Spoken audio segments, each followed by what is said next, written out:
Well, hey YouTubers, welcome back to Space Lock Modeling, and also welcome to my buddy build. This is a buddy build between myself and a fellow modeler and friend, Punk Willie. If you haven't checked out his channel, I recommend it. He's got a lot of awesome builds on there, and you would really enjoy his channel. So if you get a chance, maybe head on over there, give him a like and a subscription. That would be absolutely awesome. But anyway, so um, Punk Willie, besides being a YouTuber and a friend of mine, he's also one of my subscribers, and we've been staying in contact since after I took a break from YouTube. He texts me, I text him, we video chat a lot. Um, Usually when we're both working on model kits, and during my break I was working on models, just not in the frequency that I'm normally used to doing, because I've been really busy with um, life in general at the moment. So my model building has kind of slowed down considerably. I have done a couple of kits; they're not finished yet, but they will be later on down the road, and I'll showcase them later. Um, Also, I did finish the Klingon Chronos 1, by the way. I apologize for not doing a final video on that, and I don't have any other footage of the remainder of the construction phase or painting phase of it, but it is finished, and I will showcase that in a later video. But anyway, as for the buddy build we're doing, so me and Punk Willie, we have been wanting to do a buddy build for a while. We just never really could kind of pin down on what kit we wanted to do a buddy build on. And then the Discovery Enterprise 1000 came out for pre-order. Now I knew eventually round 2 was going to do this, because it's just what round 2 does. When they came out with the small one, I saw that and I thought, man, when you guys make this a bigger version, it's going to be a good seller, because everyone's been wanting a bigger version of that Enterprise from Discovery. So of course, when they came out, said, oh, ready for pre-order. Me and Punk Willie both jumped on that bandwagon and picked it up. We also ordered the decal set, the wallpaper decals to go along with it as well. And we kind of decided that that was what we're going to be doing the group build or the buddy build on. And that's what we're doing right now. He already has some videos out already. I think he's got 2 videos on his build. He's kind of working in the same area I am. He's doing the nacelles.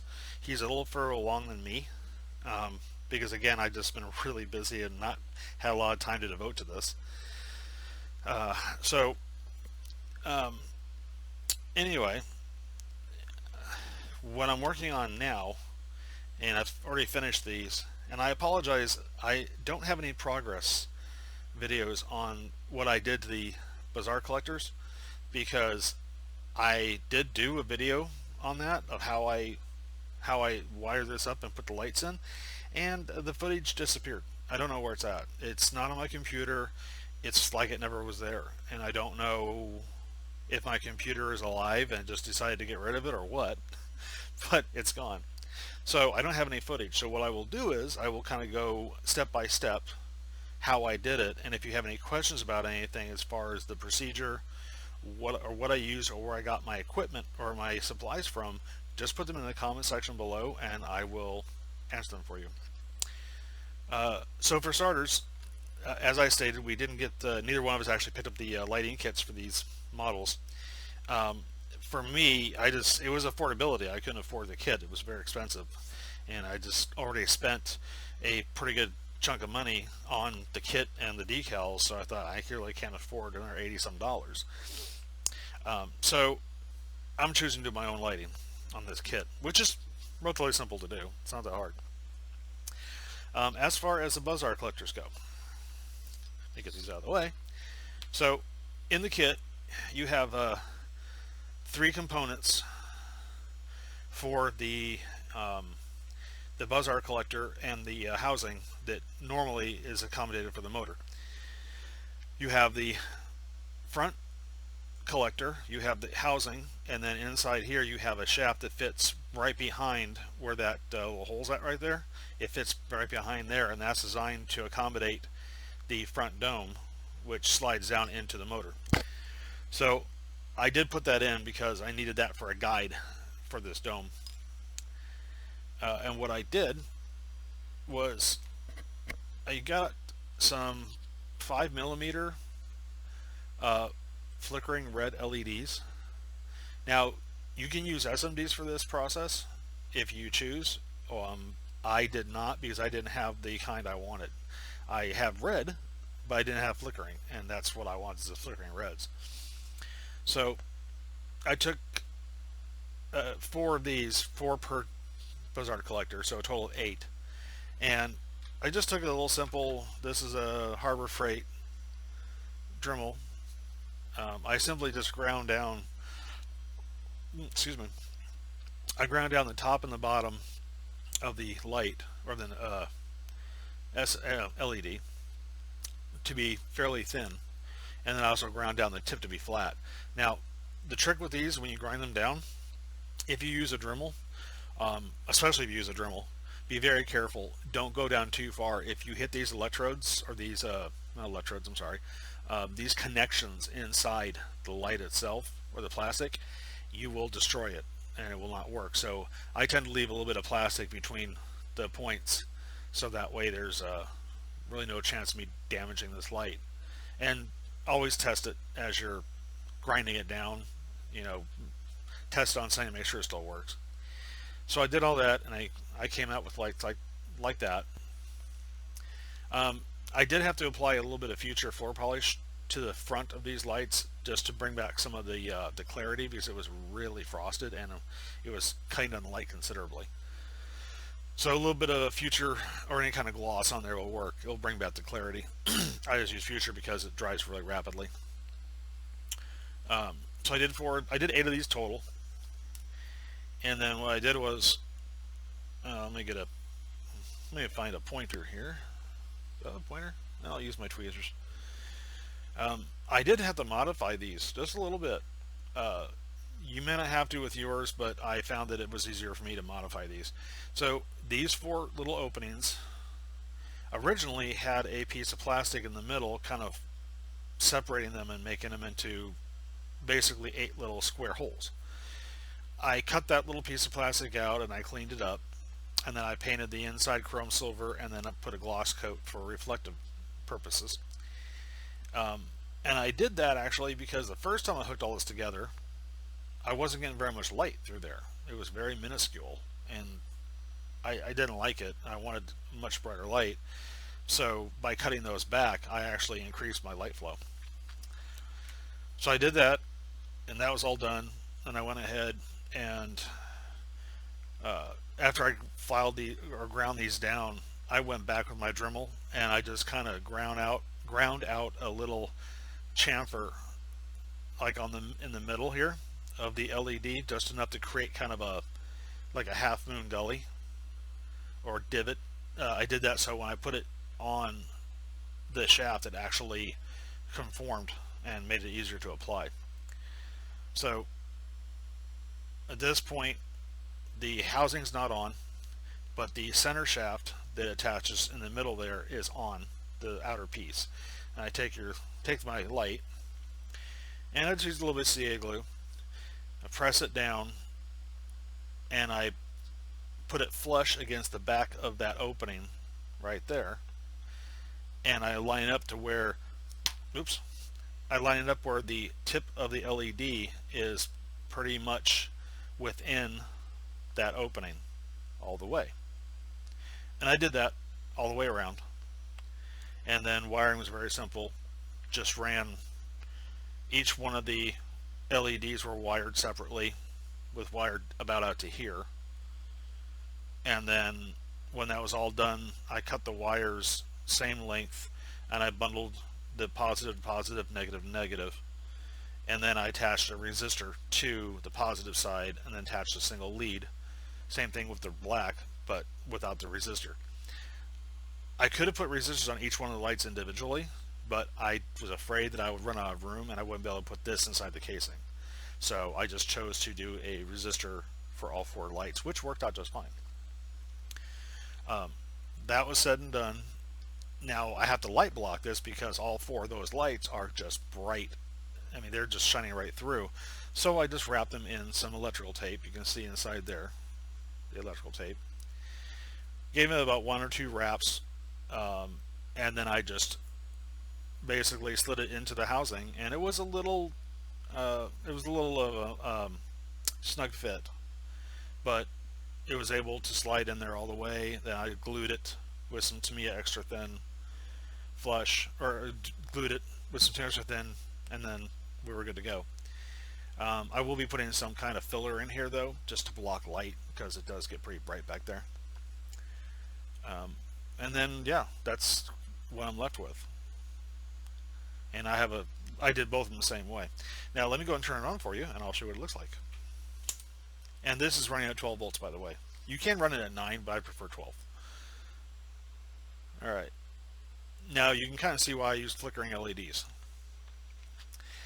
Since there's 4 of them and they all flicker at different rates, it's giving a very interesting effect. There's definitely what appears to be like a fusion thing going on inside there. At certain angles, it looks like it almost rotates. Let me get the dome on and I'll show you what that looks like.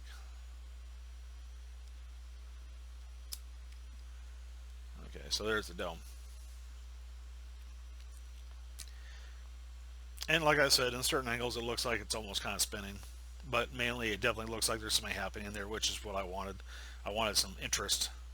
You know, I wanted to look at it and think, oh, there's something firing off in there. There's something happening. Looks like I got to redo some of my my fan blades. It looks like. Ooh. Yeah, that's not a problem though. Don't know why though. What the hell? Let me check that. I'm gonna have to retouch up that one with my marker. Let me see what this one does. Oh, that's a tight.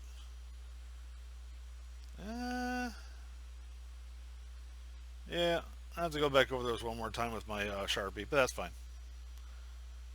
Oop, there we go. So anyway, that's that. Let me show you actually. Put that back on. I also went ahead and painted the outer domes with some clear Tamiya red and orange. Basically what it was, I sprayed a little bit of the Tamiya orange on the inside, and then I sprayed over it with some Tamiya red clear, and it just gives it kind of a two-tone effect as the light's coming through. Very subtle. But that is what it's going to look like when it's all together. Let me see if I can...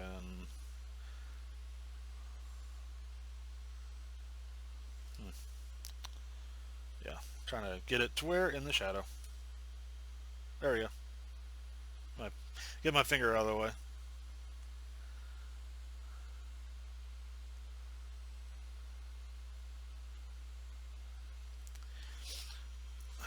So anyway, that's pretty much about it for the Buzz-R collectors. As far as the domes go, they were really simple. I just frosted them from the inside, leaving the outside smooth, and I frosted them a little too much. They were a little too frosted for me, and they were cutting back some of the light. So to fix that, I just took some more of the Future and brushed it in there, and the Future kind of brings back the clarity of the plastic. It's still frosted, but a little clearer than what it was. And then I took, actually I'll do it here on camera for you since I got to touch these up anyway. So what you do is you take a Sharpie marker like this, and these are raised, so it's not too terribly bad. You do have to have a somewhat steady hand to do this, but you just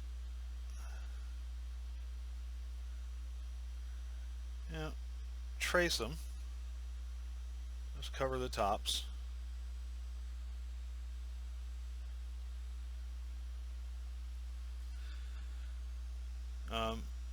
can be a little intimidating at first, but it's not too terribly bad.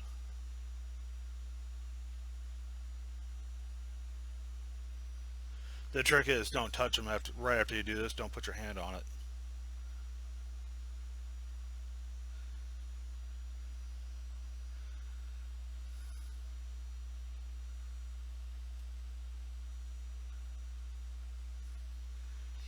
And then up here at the very top, just very carefully.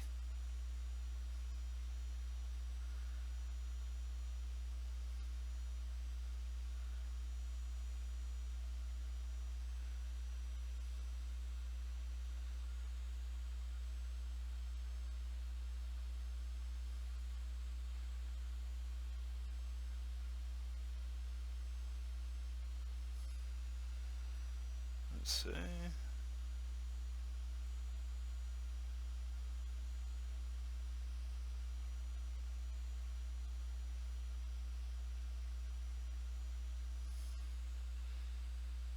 Okay. And that's kind of what you end up with.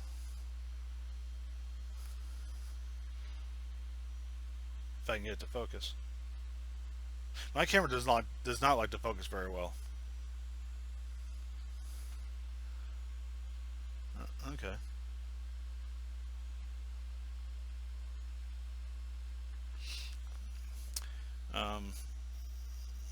Some of these are going to be a little wider than others, but that's just unfortunately the way it works. Darn it. Okay, so here's a good example of something. If you make a mistake like I just did, I kind of went over the side a little bit. So you take a little bit of isopropyl alcohol onto a Q-tip, and you don't want it saturated, so you dab it off, but it's a little Q-tip with a fine point, and you just very lightly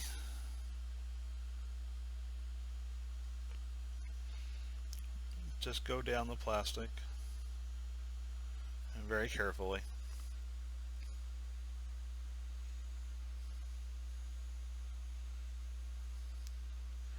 Where you messed up at. And the alcohol will take it right off the plastic, will not damage it whatsoever.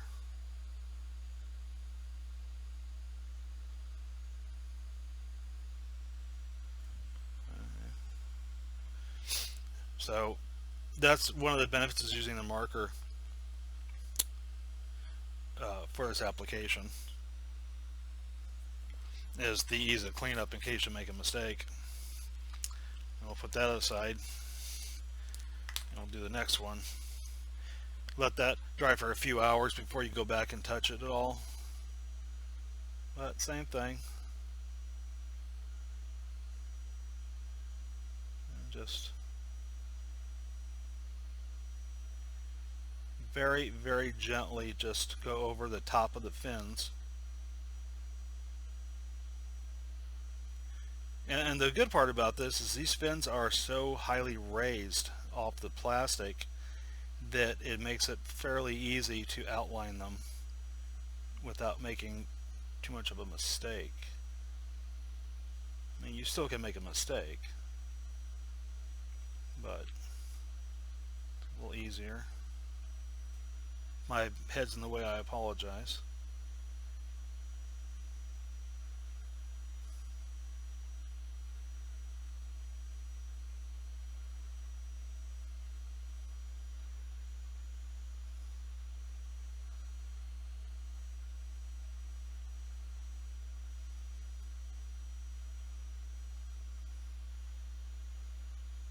Whoops, that was a mistake again. Went a little too far over. But nothing the alcohol won't take care of.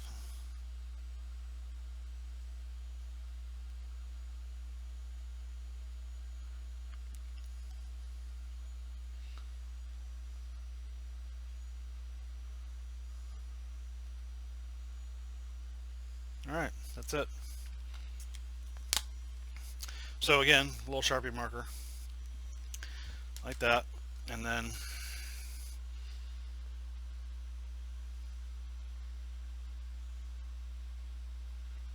That's what you got. So I'm not sure why they kind of have you cleaned up like that, because I haven't pretty well done the first shot, but anyway. So yeah, so that's where I'm at right now. That's pretty much the procedure for the Bazaar collectors. That's how I did mine by far. If you would rather use a lighting kit, that's perfectly fine. If you can't afford the lighting kit or don't really want to spend the money on it, that's another option to go with, is just doing it with the LEDs or SMDs is fine. But anyway, that's pretty much all I got for right now. The video's already gone on 20 minutes. I don't want to let it go too much longer. So I've got other things worked on that are finished. I'm getting some of the clear parts detailed, like around the bridge area and the front, the very front there where the lights come out over the saucer section. And right now I'm getting ready to paint the body, or the hull, the primary color, which I'm going to be using for the primary color. This kit, I'm going to be using a titanium silver for the main color. I think that's pretty much kind of where I want to go with it. It matches the box art pretty closely, so that's what I want to go with. So yeah, I'm going to go ahead and get that going and try to get that knocked out. So I will come back later with another video when I actually have some more done. My hope is the next video is I'll be able to get in to do the electrical work on the inside of the nacelles. So I want to thank everybody for watching. Also, I want to say thank you to all my subscribers who have stayed with me while I was away. It's really appreciated that you guys hung in there while I was gone, and it's good to be back. I did miss it. So again, thanks for watching. If you have any questions, post them in the comment section below. I'll get back to you as soon as I can. And until next time, everyone stay safe, take care of yourselves, and happy modeling, everybody. Bye.